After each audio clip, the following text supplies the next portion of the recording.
सभी साथियों को नमस्कार दोस्तों, स्वागत है आपका अपने YouTube चैनल में। मैं आपका दोस्त एडवोकेट अंकुश खन्ना। सबसे पहली बात, अगर आप इस चैनल में नए हैं तो आप YouTube पे जाकर के एडवोकेट अंकुश खन्ना सर्च कीजिएगा। चैनल को सब्सक्राइब नहीं किया है तो प्लीज़ सब्सक्राइब कीजिएगा, ताकि एक फैमिली जो है हमारी एडवोकेट्स की वो एक्सपेंड कर सके, उसको और बड़ा कर सके और टाइम टू टाइम एक दूसरे की मदद कर सके। अब बात करते हैं हम कि बीसीआई ने जो सर्कुलर पास किया था बीच में, अभी कुछ ही समय पहले एक सर्कुलर निकाला था बीसीआई ने स्टाइफन को लेकर के, जिसमें बात की गई थी कि 20,000 का स्टाइफन और 15,000 का स्टाइफन जूनियर एडवोकेट्स को मिलेगा। अब बात करते हैं कि जूनियर एडवोकेट्स को वो स्टाइफन मिलने का प्रोसेस कैसे होगा। ये कहीं ना कहीं एक खुशखबरी है उन एडवोकेट्स के लिए जो नए एडवोकेट्स बने हैं, प्रैक्टिस कर रहे हैं, मगर उनको कुछ भी नहीं मिलता है। बहुत से एडवोकेट्स, चाहे वो किसी सीनियर एडवोकेट के पास काम कर रहे हों, चाहे वो किसी लॉ फर्म में काम कर रहे हों, लेकिन उनको कुछ भी नहीं मिलता है।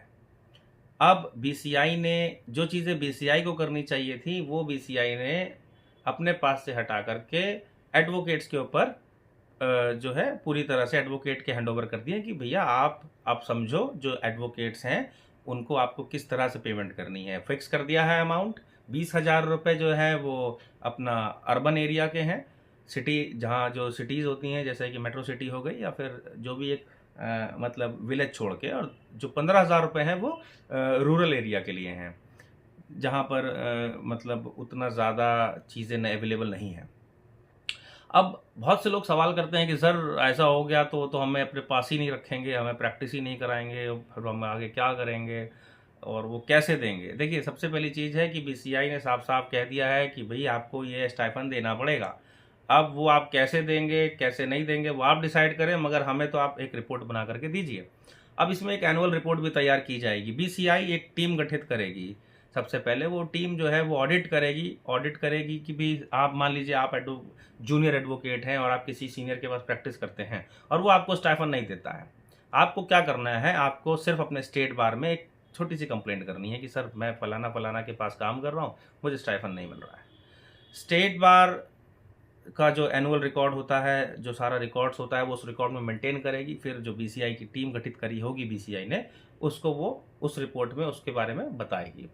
तो कहीं ना कहीं ये एक अच्छी बात है एडवोकेट्स के लिए। हो सकता है कि कुछ एडवोकेट्स खुश हों कि यार ये तो बहुत ही अच्छी खबर है, अगर हमें 15 से 20,000 रुपये कम नहीं होता है, 20,000 रुपये कम नहीं होता है अगर आपको बतौर जूनियर एडवोकेट। अब बात करते हैं कि जूनियर एडवोकेट कब बनते हैं हम। जूनियर एडवोकेट हम क्या एआईबी क्लियर किया और प्रैक्टिस करने बैठ गए तो हम जूनियर एडवोकेट कहलाएंगे? नहीं। उसके लिए भी प्रोसेस है कि आप किसी भी लॉ फर्म में या किसी भी एडवोकेट के पास एटलीस्ट 2 साल, 1 साल 2 साल तक काम करते रहें, और उसके बाद वो आपको एक लेटर ऑफ इंटेंट या फिर एक लेटर देगा जिसमें वो एक एक चीज़ के बारे में बताएगा कि आपको वो कितना स्टाइफन देगा, मतलब वो कब तक आपको अपने पास रखेगा और कितना स्टाइफन देगा। ऐसा वो एक लेटर आपको इशू करेगा। इन सब का रिकॉर्ड रहेगा। सबसे पहली चीज़ कि सबका रिकॉर्ड रहेगा। बहुत से वकील हो सकता है ऐसा ना भी करें, और आप अपने हक के लिए तो लड़ाई लड़ सकते हैं। अगर आपको ऐसा लगता है कि आप इस किसी भी एडवोकेट के पास या किसी भी लॉ फर्म में काम कर रहे हैं और आपको, क्योंकि नॉर्मली होता यही है कि एडवोकेट कहते हैं भाई आप अपना केस लाइए और उसमें जो आपका बनेगा वो आपको मिल जाएगा, जो हमारा होगा वो हम रखेंगे, क्योंकि केस तो हम ही लड़ेंगे। तो इन चीज़ों से क्या होता है, एडवोकेट ना तो कुछ सीख पाता है, क्योंकि एक लर्निंग जो उसका लर्निंग टाइम था वो पैसे कमाने में निकल गया। अब वो पैसे के बारे में सोच रहा है तो वो अपना केस जो है वो अपने सीनियर को हैंड ओवर कर देता है। फिर सीनियर्स को ट्रायल चलाते हैं। अब वो ट्रायल चलाते समय जो भी नॉलेज मिलनी चाहिए थी एक जूनियर एडवोकेट को, वो नहीं मिल पाती है। तो कहने का मतलब ये है कि अगर जो भी जूनियर एडवोकेट है उसने अपने किसी भी लॉ फर्म में या किसी भी वकील के पास 1 साल तक प्रैक्टिस कर ली है ऑलरेडी, उसके बाद वो अगर किसी वकील से एक्सपेक्ट करता है कि वो उसको जूनियर एडवोकेट बतौर स्टाइफन दे, तो वो उसका राइट है। और जैसा कि सर्कुलर में साफ साफ लिखा हुआ है इसके बारे में, आपने सर्कुलर अगर नहीं पढ़ा है तो BCI bar council of India की साइट पर जाकर के आप एक बार देख लीजिएगा, वरना लिंक मैं आपके साथ शेयर कर दूंगा। अब अगर वो चीज़ें प्रोसेस में नहीं आ रही हैं तो कैसे प्रोसेस में लानी है, ये आप बतौर एडवोकेट तो कोई आपसे अच्छा कोई भी नहीं जान सकता कि चीज़ों को इम्प्लीमेंट कैसे करवाना है। अब आप दूसरों को न्याय दिलवाएंगे तो कहीं ना कहीं आपको अपने आप को भी, अपने लिए भी कुछ करना पड़ेगा।